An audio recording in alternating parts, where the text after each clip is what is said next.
Bismillahirrahmanirrahim. Assalamu alaikum dear students. I'm your English teacher 201. Welcome to our YouTube channel view short notes. सबसे पहले हमारे channel को subscribe कर लें ताकि आने वाली तमाम न्यू वीडियोस आप तक पहुंच सकें। Today our lesson is lesson number 14 revising business messages. इसकी आउटलाइन देख लेते हैं। Editing your message, style and reliability, word choice, bias free language, types of bias and sentence type and sentence style. यानी आज के लेसन में हम लोगों ने देखना है कि जब हमारा बिजनेस मैसेज टाइप हो जाएगा तो उसको हम किस तरह रिवाइज करेंगे। ठीक है, सबसे पहले देखिए, सबसे पहला हमारा टॉपिक है एडिटिंग योर मैसेज। जब हमने अपना मैसेज टाइप कर लेना है उसकी हमने एडिटिंग करनी है। नेक्स्ट उसमें क्या क्या हम लोग एडिट करेंगे? Content and organisation, stick to the point, put the main idea in the first paragraph. जब हम लोगों ने अपना पैराग्राफ राइट करना है तो इसका जो मेन आइडिया है वो हमने फर्स्ट पैराग्राफ में ही बता देना है। इसके अलावा हमने इसको हाईलाइट करना है, जो उसके मेन चीज़ें होंगी उसको हाईलाइट करेंगे और एलिमिनेट करेंगे रेजिडेंस, यानी इसमें से जो भी एक्स्ट्रा इन्फॉर्मेशन है जो बिल्कुल भी रेलिवेंट नहीं है उसको हम लोगों ने एलिमिनेट यानी ख़त्म कर देना है। ठीक है, नेक्स्ट टॉपिक है हमारा style and reliability. Revert to stress the viewpoint, यानी हमने अपने रीवर्ड करने हैं तमाम वर्ड्स, यू हमने यूज़ करना है। ठीक है, ये हमने पहले भी देखा था लेक्चर्स में कि हम लोगों ने आई यूज़ करने के बजाय यू यूज़ करना है। ठीक है, अब नेक्स्ट हमने क्लैरिफाई करना है relationship among ideas to placement and combination of phrase, यानी इसको क्लैरिफाई करना है, मोटिवेट करना है एक्सेसिव एंथोनिज्म को, एलिमिनेट करना है वर्ड्स जो कि अनफेमिलियर हैं। इसके अलावा mechanics and format to avoid confusion, spell out the abbreviated phrases. Next evaluate your content and organisation, किस तरह उसको इवेल्युएट करेंगे? After a day or two review the message for content and organisation, is a good balance between the gender and specific, have you provide enough support, have you double check the facts and figures. यानी हम evaluate करेंगे, उसको check करेंगे कि हमने जो बना ली है अपना मैसेज उसको ऑर्गेनाइज करेंगे, देखेंगे क्या वो बैलेंस है मैसेज हमारा। ठीक है, नेक्स्ट देखिए, review your style and ability. Once satisfied with the structure, review style and reliability. Reliability depends on the word choice, sentence length, sentence structure and physical appearance. यानी उसकी reliability को हम check करेंगे क्या वो उसकी लेंथ जो है वो बिल्कुल ठीक है, सेंटेंस का स्ट्रक्चर बिल्कुल ठीक है। ठीक है, नेक्स्ट टॉपिक है हमारा असेस योर वर्ड चॉइस।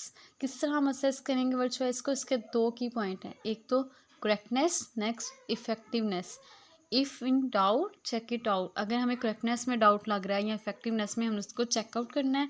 या उन्होंने एग्जांपल दी है, the data on our market share is consistent from region to region. अब इसको हम लोगों ने यहाँ पे यूज़ कैसे करना है? Data on the market share are consistent from region to region. Plain English क्या है? Plain English is close to spoken English and can be more easily understood. Plain English वो इंग्लिश होती है जो कि हम जल्दी से अंडरस्टैंड कर सकते हैं। ठीक है, यहाँ देखें फंक्शनल वर्ड्स और कंटेंट वर्ड्स क्या होते हैं। सबसे पहले conjunctions, prepositions, articles and pronouns. ये आप लोगों ने इंग्लिश में ज़रूर पढ़े होंगे पार्ट ऑफ स्पीच में। यहाँ पे वही हम एक्सप्लेन करने जा रहे हैं। यहाँ नेक्स्ट टॉपिक है हमारा कैनोटेशन एंड डेनोटेशंस। कैनोटेशन और डेनोटेशन से क्या मुराद है? यहाँ पे डेनोटेटिव मीन डिक्शनरी मीनिंग और कैनोटेटिव मीन एसोसिएटिव मीनिंग। जो डिक्शनरी मीनिंग होंगी उसको हम डेनोटेटिव का नेम देंगे, और जो एसोसिएट कर रहे हैं हम किसी चीज़ के साथ लिंक उसका कर रहे हैं वो कैनोटेटिव्स में आ जाएगा। यहाँ एग्जाम्पल उन्होंने दी है, एग्जाम्पल से आपको ज़्यादा क्लियरफाई होगा। I have uncovered some interesting dirt on the police officer, my land has fertile and dark dirt. यहाँ पे बहुत सेंटेंस में जो है डर्ट बट डिफरेंट कैनोटेशंस, यानी है दोनों में डर्ट की बात हो रही लेकिन उनकी कैनोटेशन जो है वो चेंज हो गई हैं। ठीक है, नेक्स्ट है हमारे पास abstraction and concreteness. The more abstract a word the more is remove from the tangible objective word of things that can be perceived with sense, words that communicate and strong words. Verbs and nouns are more concerned than adverbs and adjective. यहाँ पे ज़्यादा concern जो होंगे वो verbs और nouns होंगे, बजाय इसके हम adverb या फिर adjective यूज़ करें। ठीक है, देखें अब यहाँ पे वीक वर्ड्स कौन से होंगे? वेल्दी बिजनेसमैन, लेकिन स्ट्रॉन्ग क्या फ्रेज होगा? टैकून। बिजनेस प्रॉस्पेरिटी, इसमें स्ट्रॉन्ग क्या होगा? बूम। हार्ड टाइम्स, इसमें क्या होगा? स्लम्प। यानी स्ट्रॉन्ग फ्रेजेस हमने यूज़ करने हैं, इस तरह के वीक फ्रेजेस बिल्कुल भी यूज़ नहीं करने। नेक्स्ट है फेमिलियर वर्ड्स। अब देखें ये अनफेमिलियर वर्ड्स में आ रहा है असर्टन, लेकिन अगर हम फाइंड आउट करेंगे तो ये फेमिलियर वर्ड होंगे। ठीक है, जल्दी समझ आएगी इसकी।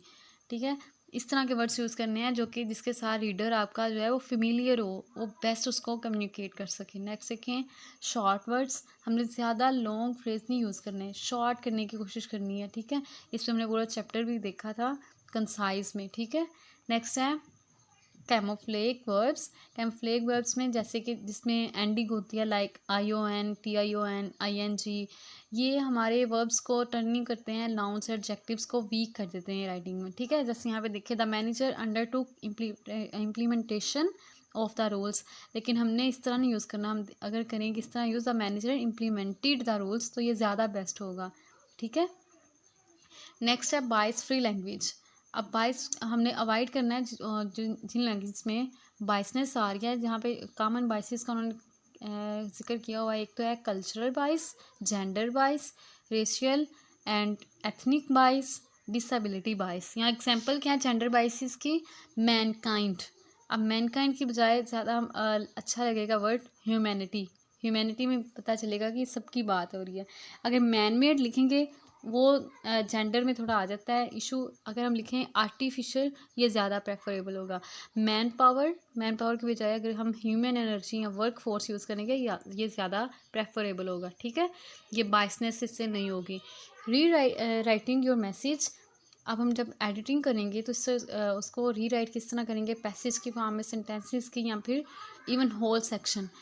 अब नेक्स्ट देखें create effective sentence. Effective sentence किस तरह होगा, सेंटेंस के सबसे पहले टाइप्स देखते हैं। एक तो होता है simple, compound and complex. Simple sentence has a single subject, जिसमें सिंगल सब्जेक्ट और सिंगल प्रेडिकेट हो, ठीक है। नेक्स्ट देखिए कंपाउंड में क्या होता है, जिसमें कंपाउंड सेंटेंस एक्सप्रेस टू और more independent but related thoughts. इसमें ज़्यादा थॉट्स आ जाती हैं, एक से ज़्यादा। जैसे wage rates have declined by 5% and employee turnovers has been high, ठीक है। ये इसको हाईलाइट कर लें MCQ के लिए। नेक्स्ट देखिए कम्प्लेक्स क्या है। Complex sentence express one independent clause and one more dependent clauses. Although you may question Ali's abilities, you must admit that his morals are strong, ठीक है।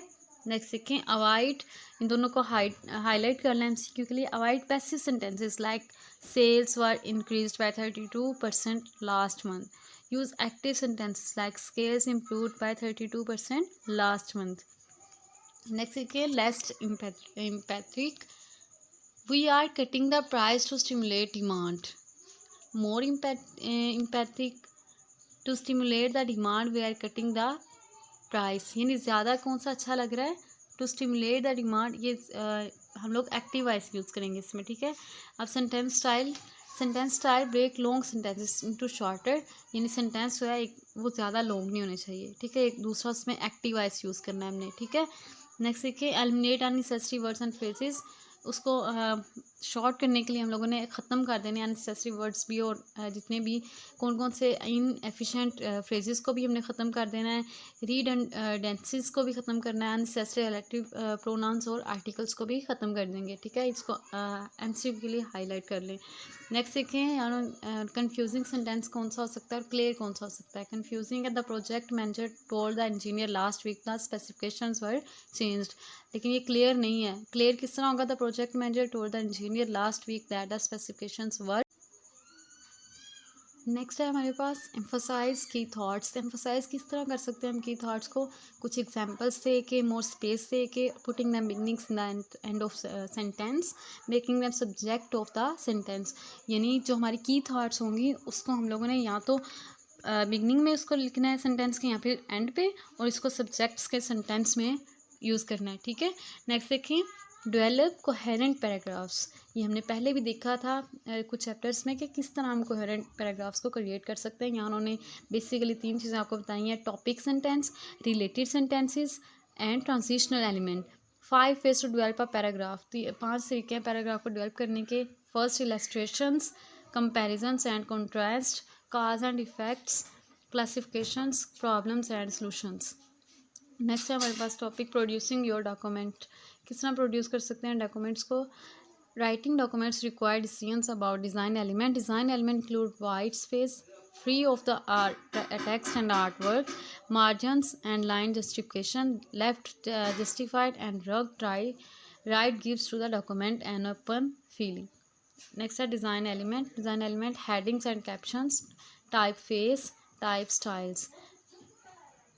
इसकी एग्जांपल्स उन्होंने दी हैं टाइप फेस की, serif type face, sans serif type face and design design. Serif में क्या आ जाता है, जितने भी टाइम्स रोमन में वर्ड्स आ जाते हैं वो तमाम सेरिफ टाइप फेस में आ जाएंगे। नेक्स्ट है Helvetica is often used in headings. And next है for effective design pay attention to consistency, balance, restraint and details. ये तमाम टॉपिक्स एमसीक्यू के लिए और शॉर्ट क्वेश्चन के लिए बहुत ज़्यादा इंपॉर्टेंट है, इनको हाईलाइट कर लें, ठीक है। नेक्स्ट हम इसकी प्रूफ रीडिंग करेंगे दोबारा अपने डॉक्यूमेंट की। जब हमारा डॉक्यूमेंट बिल्कुल तैयार है, हमने इसकी प्रूफ रीडिंग करनी है उसकी क्रेडिबिलिटी चेक करने के लिए, ठीक है। अब यूडी कैप में इन्होंने पूरा आपको बताया कि हमने आज क्या क्या देखा है। मैसेज है, उसका कंटेंट है, ऑर्गेनाइज स्टाइल है, उसकी रिएबिलिटी है, ठीक है। Thank you so much. आज का हमारा लेसन यहाँ तक था। मिलते हैं नेक्स्ट लेसन में। अल्लाह हाफिज़।